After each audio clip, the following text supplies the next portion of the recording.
So how did you get here? So it's been a crazy journey. I started my college baseball career at Gardner Webb my freshman year, and they're actually the ones that set me up with Coach Brazil and got me here. And then with COVID and everything, obviously we didn't get to come, so I just stayed in touch and was blessed enough to be able to make it this year. So you're here. Did you know much about Jamestown, New York? No, sir, I actually didn't know anything about Jamestown before I got here. What's your impressions of this place? I love it. It's a lot different than home. I'm from more of a big city, so just being here, Where's that? Lexington, Kentucky. Okay. So just being here, different atmosphere and everything, it's definitely eye-opening. Just seeing your all's culture and how you all do things compared to where I'm from, and I'm honestly really grateful for it, just to be able to use this experience to grow as far as baseball and just life. So you're into baseball, obviously, big time. You are one of the, I use the term rabbits, real speed demons. So getting on base is everything.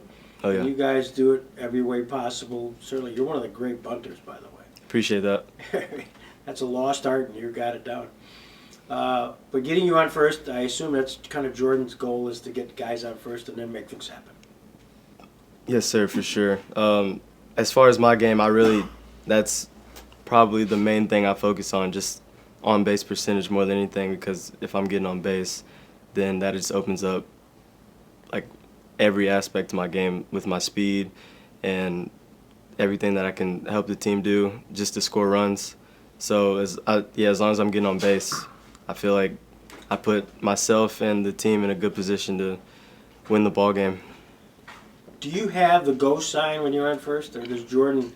Are you waiting for the call?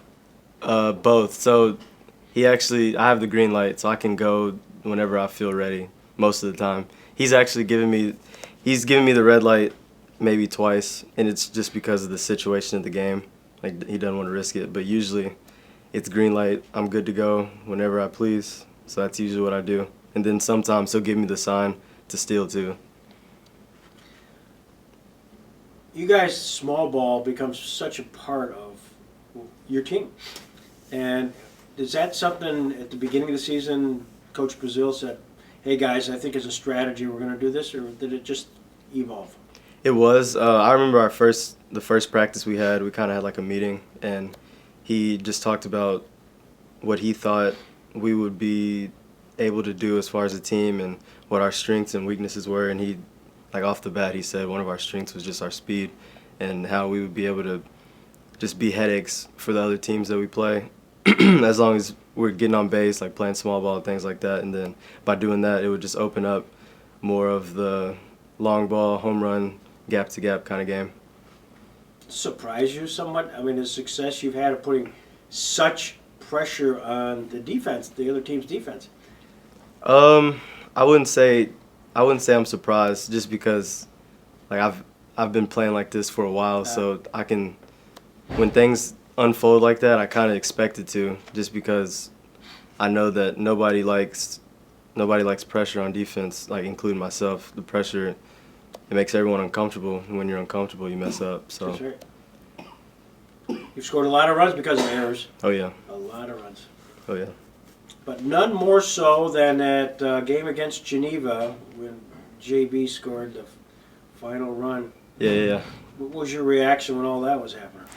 So that's definitely, I remember that night, that's something that I said after the game, like whoever was here will never see that happen again. And I actually believe that, just with how everything unfolded. I was on deck just taking my swings and everything, and I remember I had one of the best views of the ball. I remember seeing him steal third. Ball goes under the catcher's legs, and catcher doesn't know where it is. I look over at JB. He's about to slide, and then he rounds third. And while he's rounding third, catcher still doesn't know where the ball is. I just see him take off. And by that time, everyone's screaming and everything. And then when he trips and falls, it's like, well, he's out. And then he gets up again, stumbles again.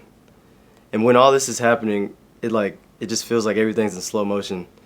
But honestly, after that, like, I don't remember much. I just remember him touching the base and then everyone going crazy.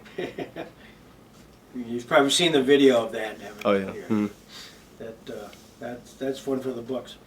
And you had a 12-run inning. Mm-hmm. Yeah. Did you ever been involved in anything like that? I yeah, probably. We played so many games. I mean, Yeah. it'd be hard to remember, but I feel like I've been on some really good teams. We've definitely been able to put up runs like that with ease. Probably not in that manner though, like going the whole game without scoring and then just deciding to put up 12 runs when we feel like it. 1-1 game. It was Yeah. yeah. Wow. So is there a highlight for you that you recall when you go back to school and you say, hey, I was in Jamestown this summer and let me tell you about this one instance or two?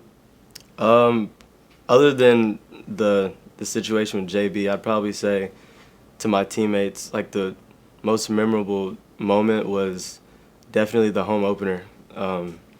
All the fans here, like just being able to see the community. My family was here too. Got to see them as well, and just like that whole atmosphere and just the baseball game in general, like it was really fun. I'll never forget that. Yeah. Just playing in front of that many people again. It's been so long since I've been able to do something like that. So, just definitely grateful. Well, we were all grateful because it was 1,000 days between games here at the stadium. Really, exactly 1,000. Well, more or less, but yeah, it was 1,000. So it's been great. So, is there a question you anticipated I would ask you that I haven't asked you? Probably. Honestly, I was expecting a question like how are you so fast or something like that. I get that a lot. How are Not you usually. so fast? I know I'm not. And Scotty's pretty fast. Not that as fast. I don't know. I'd really just say it's a God-given talent for the most part. I mean, I work on my speed and everything too, but speed is like it's just one of those things where you can have speed and you can be fast, and then there's like that next tier where you're just like, whoa. And I feel like you can definitely work and like train to have speed, but that different aspect, like that whoa factor, is really just a God-given talent. Well, there's speed, which is straightforward, Katie bar the doorway, and then there is base pad speed, and you've got that. Hmm. The base path speed is definitely something you have to work on. It is.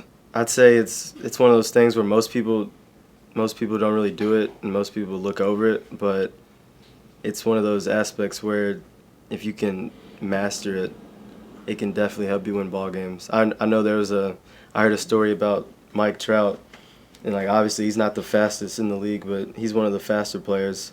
And in like spring training and everything, they said that he'll run the bases, and that's one of his main like focuses in spring training, is just learning how to run the bases the right way and cut all the corners and minimize the distance just to get from point A to point B faster. Exactly.